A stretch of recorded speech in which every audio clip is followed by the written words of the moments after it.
Hey everybody, welcome. It's Lisa Goldberg here, and it is day 4 of the Change Your Mind to Change Your Body challenge.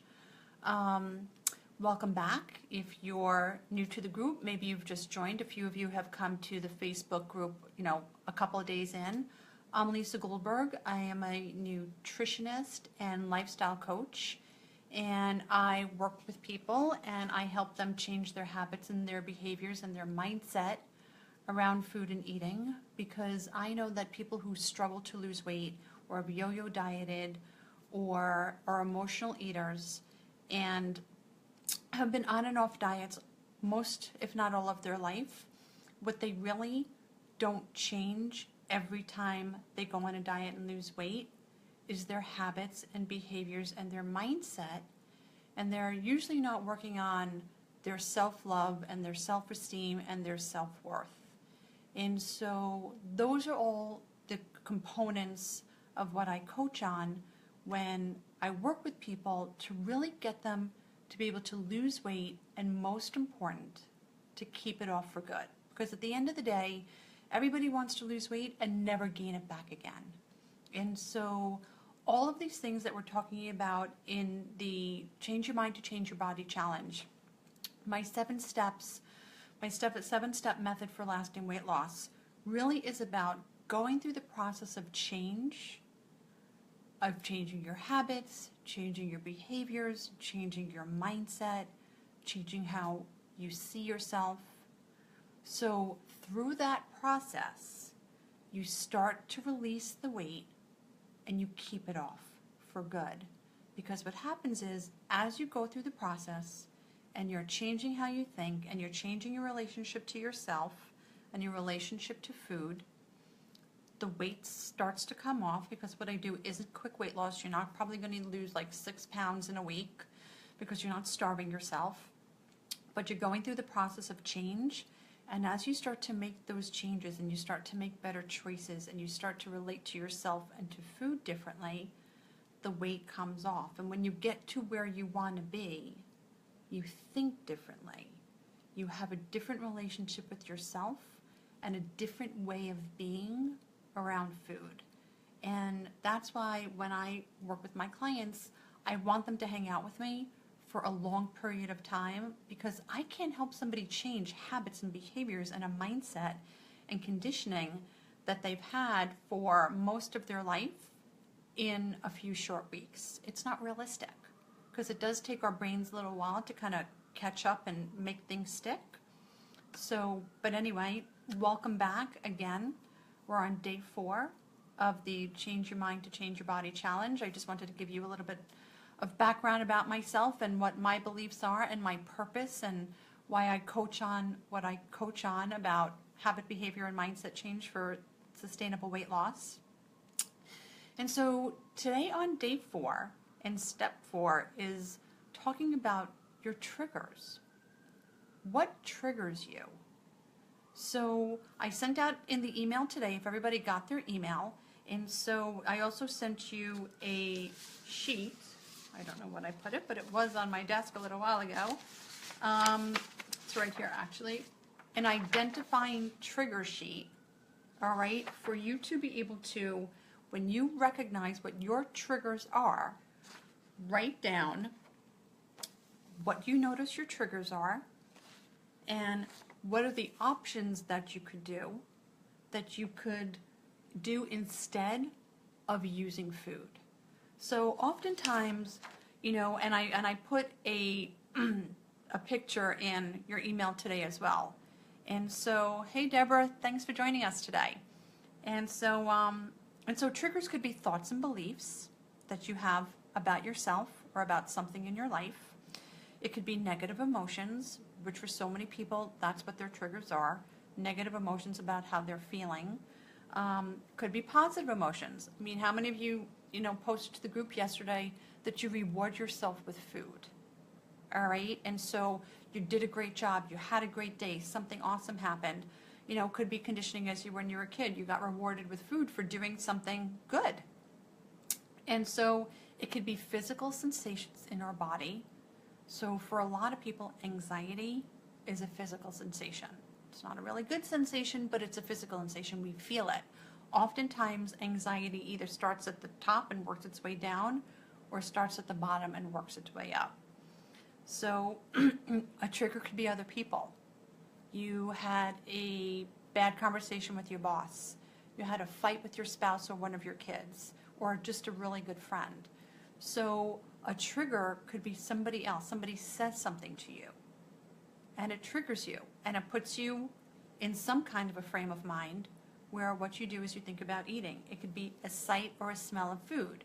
And so I think that's an obvious one. Seeing food, there's so many people that I work with that tell me I can't be around food and not eat it. And so for a lot of people, just being in the situation, going to a buffet, oh my God, for so many people going to a buffet table, it's like they feel like they can't control themselves. Could be the time of day. How many of you are at work, 3, 4 o'clock, and all of a sudden you think, what can I eat? I need a break. And it's that time of day where you're thinking about food. And then situations. Sometimes just being in stressful situations or social situations makes us triggered and want to eat. So it's really important. And so a lot of what we talked about the first day was to go back over the steps: nourish and nutrition, how to feed yourself well so you feel good. Number 2 was creating an awareness of your habits and behaviors and what they are. Number 3 was, what is your messaging? What is the messaging that you give to yourself? We're going to talk a little bit about that because there were some posts that we had in the Facebook group. But in regard to triggers, it's really important to know what your triggers are. And so in knowing that, if you get into a situation where you know what your trigger is, let's say it's the 3, 4 o'clock work situation where rather than going to the vending machine, because you know that's just what you do at 3 or 4 o'clock, or you go if you have a kitchenette in the office, and that's where you end up at 3 or 4 o'clock in the kitchenette because you just, even though you're not hungry, you feel like you want to eat something to break up that day or take that break, or that's just what your brain is telling you at that time. What is your trigger? Write it down and be prepared for it. So if you know your trigger is 3, 4 o'clock in the afternoon, it's for you, it's a time of day, make sure you have a healthy snack. Because even if you're not hungry and you think you want to eat, make sure you have something healthy on hand. Be prepared.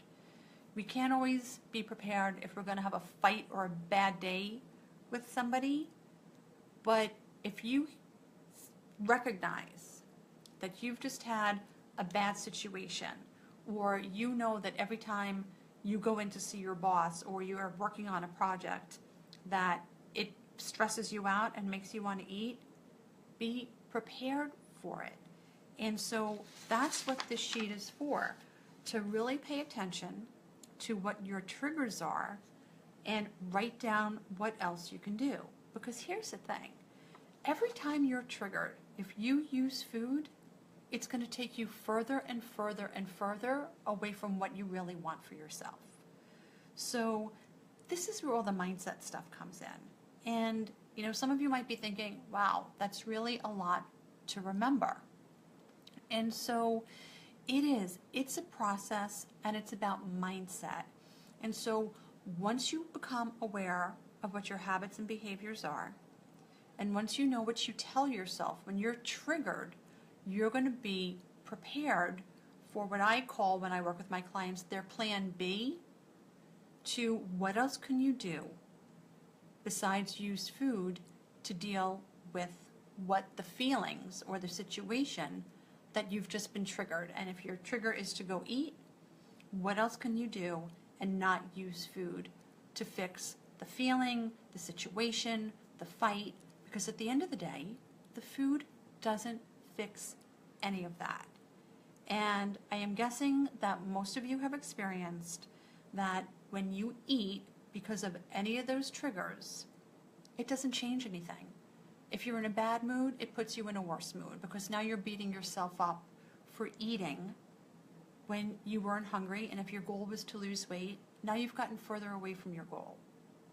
So here's what I want you guys to do. I want you guys to use this sheet that I gave you today.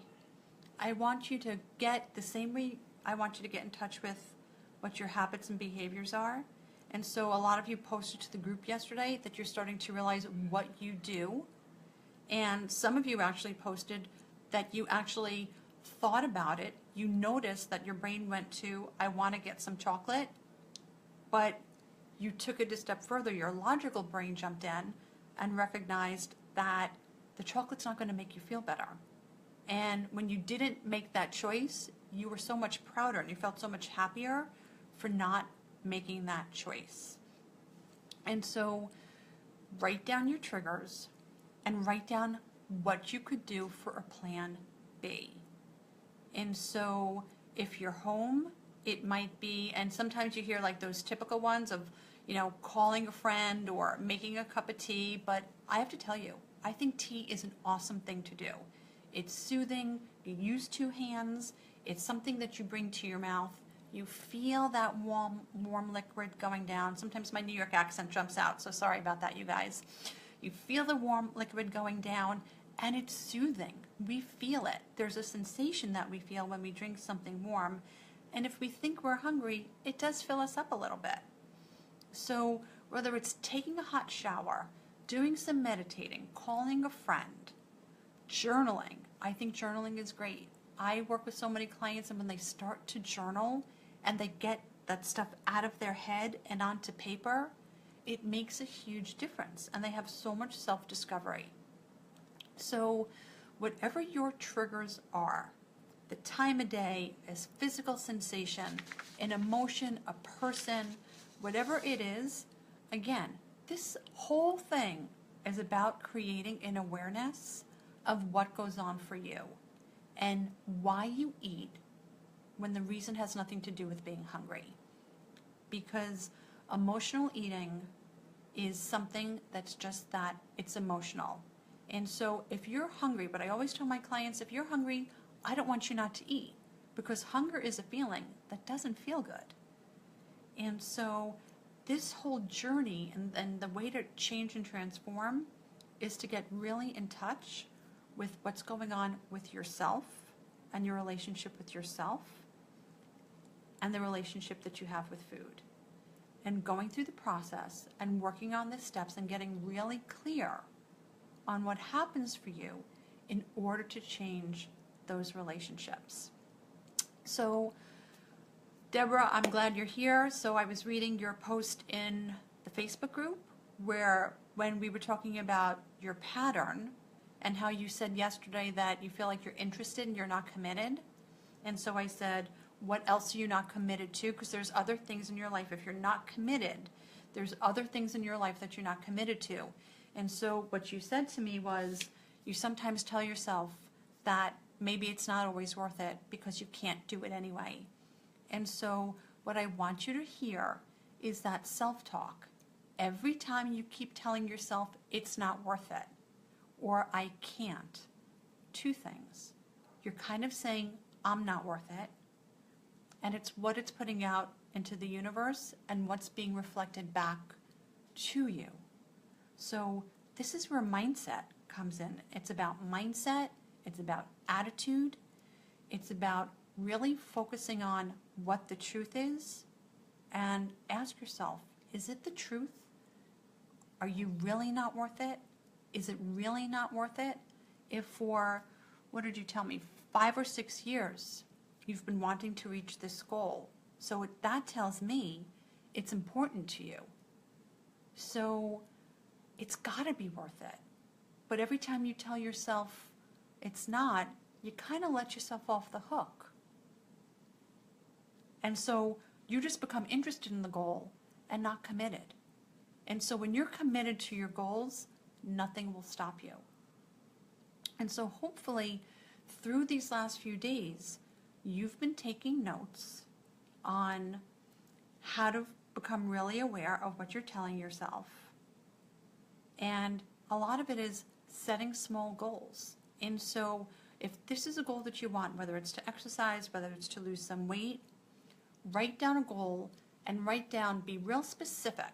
So we've all heard about SMART goals. SMART goals are really specific and measurable and attainable goals.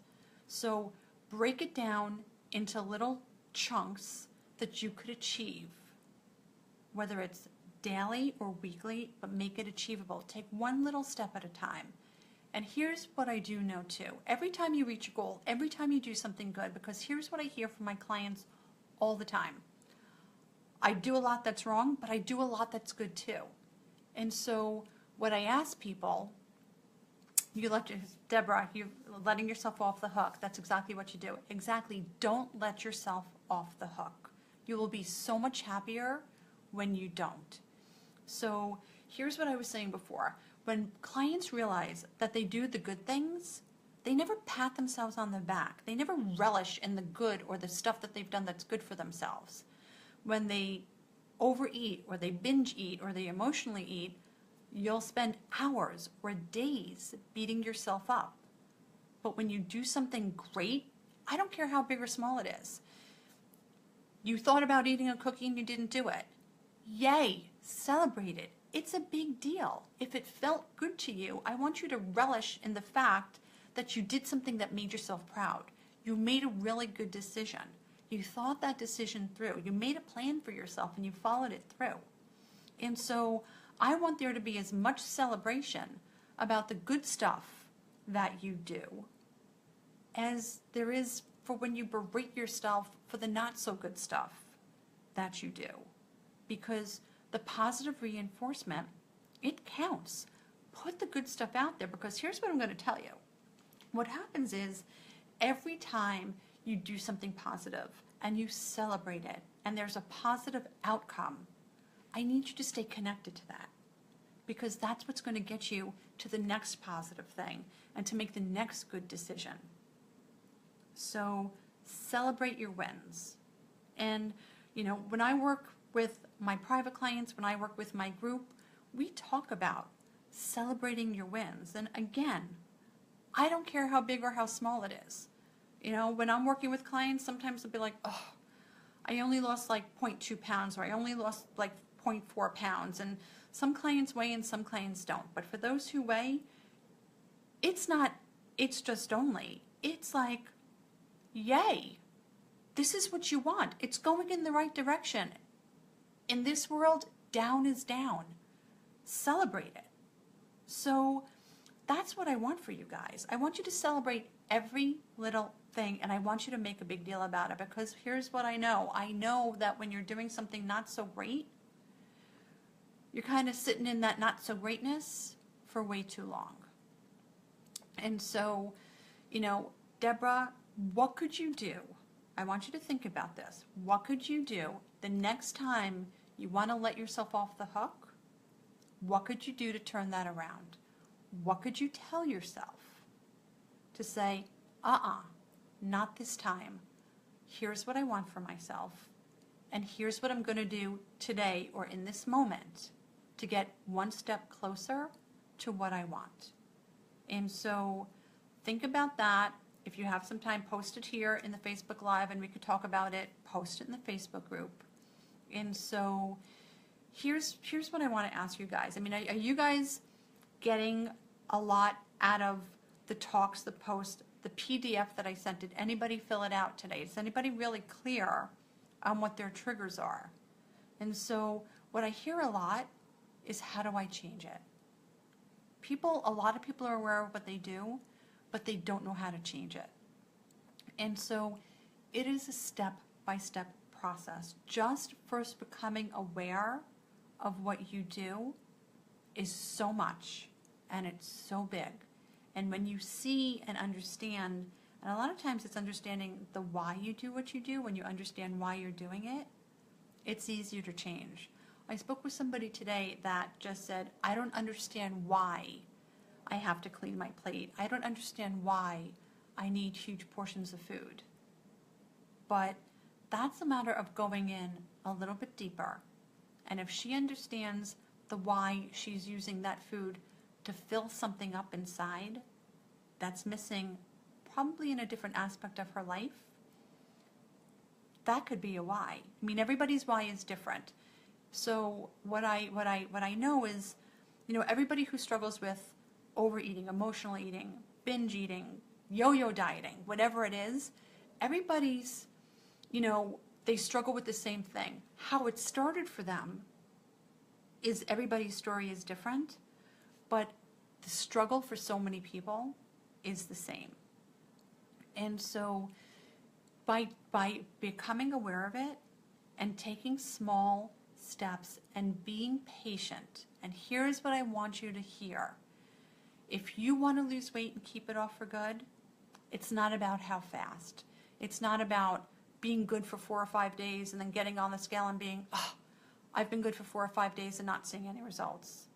It's slow and it's steady and it's changing your mind and it's changing your habits and behaviors consistently and getting slow and steady, consistent results, because at the end of the day, I promise you, slow and steady wins the race.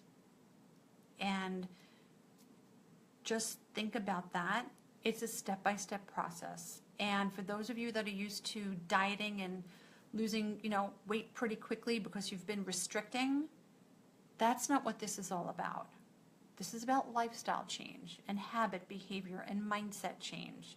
And those things take time. And it's going to be a whole different way of thinking, which is why you need to be patient with yourself. It's a whole different way of thinking from when you go on a diet. I want you to envision the outcome because you want this to be sustainable. So there's nothing quick about it because so many things are changing. The biggest thing that's changing, you're changing. Everything about you is changing. And so when you start to change, when you go into the process, when you become open, when you break down the resistance, when you stop whatever perfectionism or procrastination that goes on for you, when you start to break the patterns, when you change your self-talk, you will see, and when you stay consistent, you will see that you start to change. And so the end result, it might take you longer than you're used to taking, but again, if you keep in mind, slow and steady wins the race, you will get there, and you will get there better, and you will stay there. Because when you get to where you want to be, for however long it takes, some people, it could take 6 months, a year, 24 months, however long it takes you. Just know in this process, you're growing. You are changing. You are seeing life and things change for you. Because when you start to change your mind, and most important, when you start to change your attitude about all of this and your mindset, it will affect every other part of your life. I promise you, because I actually was speaking with somebody who, when we were having a conversation about mindset, and one of the things we were talking about is, because I was talking to her about another client who was doing exceptionally well, and I may have mentioned this in the talk yesterday, exceptionally well, and then all of a sudden she started to wonder, can I continue doing this? Well, is this who I really am? All of a sudden, as in part of the process, the weight's coming off. She's making great changes. She's eating beautifully, and she's adapted the way in her life of a routine of how she eats. She's going grocery shopping regularly. She's starting to get to the gym. But all of a sudden now there's that voice of self-doubt that's saying, is this who I really am? Can I really always do this? And that's part of the process. That is the voice that usually when people lose a lot of weight and they start to feel really great and they're doing everything right, that'll self-sabotage them and it'll turn things around for you. So that's why being really aware of what's going on in your mind. But this other client that I was speaking to and speaking about that scenario with her, she was listening, and not only did she equate it to the way she eats, she was telling me that she started taking golf lessons. And during her lessons, she'll hit some balls, and if she hits some balls and she has like a great drive, she'll think, oh my God, that was so good. Can I do that again? Can I continue to do that again? What if I can't do that again? So as we're talking about how to change her relationship with food and eating, just that short conversation we had, she noticed that that voice is in her mind in other places of her life. And so the reason why I'm sharing that with you is because when you change your mind and how you think and your habits and behaviors and your attitude around how, what, when, and why you eat, it will change the way you think about other things that go on in your life, because it is all connected. And so, does anybody have any questions, anything they want to share about what I've just talked about? Even if you want to talk about what's your triggers or the stuff that your mindset stuff or your self-talk. What can I help you with today? Well, how can I help support you today on any of the stuff that we've covered or that I've just talked about?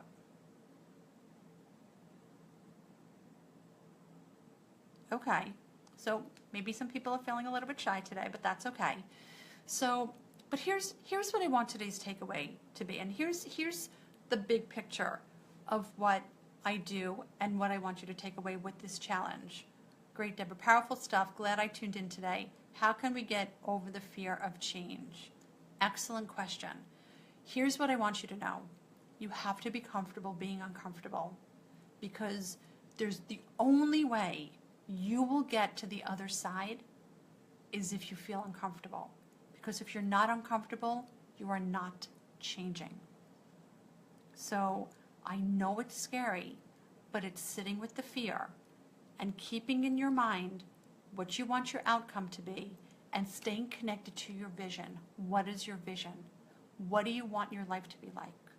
We all think about it, no matter what it is. If you want a healthier life, if you want to live in a slimmer, healthier body, scary, right? You have to feel uncomfortable.